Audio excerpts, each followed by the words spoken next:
Senator Cotton. Gentlemen, congratulations on your nominations. Thank you to your families for their sacrifices over the year, and most important, thank you to the men and women you represent in your organizations and will represent for their service as well. I want to commend you both and commend everyone who was involved in the exceptionally successful mission against Iran over the weekend. Admiral Cooper, I want to return to a brief point you made with Senator Wicker. Although we have dealt a massive setback to Iran's nuclear threat, which is the worst kind of threat they could pose to us, Iran still poses a severe threat to our troops and to Americans around the world, right? They do. They possess considerable tactical capability, one element of which we saw yesterday, which we thwarted in defense of Al Udeid Air Base.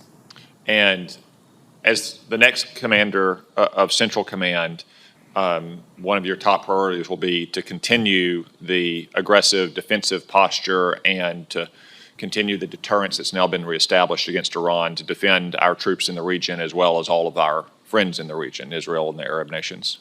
Absolutely, sir. It would be an important priority, deterring Iran in proxy. And I know that President Trump is mindful about this, that just because they had a very weak response yesterday, which they telegraphed in advance, doesn't mean that there might not be another response in a day or a week or a month or a year or 3 years, and it could be missiles or rockets against our troops, or it could be trying to blow up an embassy around the world or targeting American citizens for terrorist attacks, something that we have to be constantly on guard against because Iran has been terrorizing America and the civilized world for 46 years. Is that right?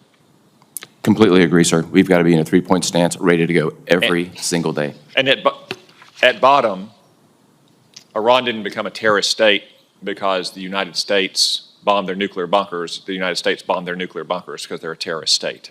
Is that right? I would agree. Thank you.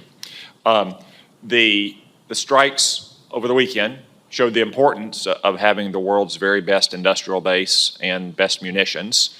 The first time those had been employed in combat operations. They were incredibly successful. But the wars, both in the Middle East since October 7th and in Ukraine, has also revealed the fragility of munitions production in this country and the defense industry. Would you agree that we need to do a lot more to increase capacity for our munitions industrial base? I would, sir. It's an area of significant concern. I know this is an area that senior DoD leadership is focused on right now. It's not a new issue.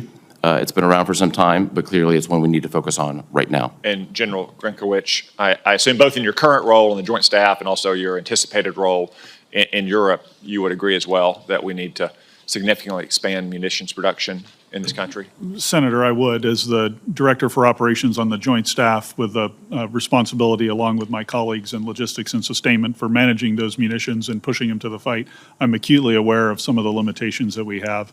And if confirmed, I would continue to advocate for strong investment on both sides of the Atlantic in the industrial base. And our industrial base includes our defense contractors, companies that make this in the private sector, but it also includes our organic industrial base within the department. And given the track record over the last 3 years, would you agree that we really need an all-of-the-above strategy? We need to push both the private sector and lean on the assets we already have in the Department of Defense to produce the munitions our warfighters need? Senator, I would. The organic industrial base does need that investment and attention. And on the private sector side, I would say we need to focus not just on traditional prime contractors, but also expand the competitive space to new entrants to get as much production capacity as possible. Thank you. Admiral Cooper, I think I saw you vigorously nodding your head in agreement. Would you like to state that for the record? Absolutely. I think the characterization of an all-of-the-above strategy is the appropriate characterization. Okay. The operation last weekend, I guess a couple Thursdays ago in Iran with the use of drones launched from inside the country, as well as a few weeks ago by Ukraine inside Russia, has revealed once again the threat that drones can pose to our bases here in the United States. And I've worked with Senator Gillibrand and a lot of other senators to address that threat here in the U.S., and we're going to try to pass legislation to expand the department's authorities on it. But General Grinkowicz, it's also a real threat in Europe, the prospect of NATO or American positions being attacked by drones, as we saw in Iran or as we saw in Ukraine. How do you assess the drone threat right now in the European theater?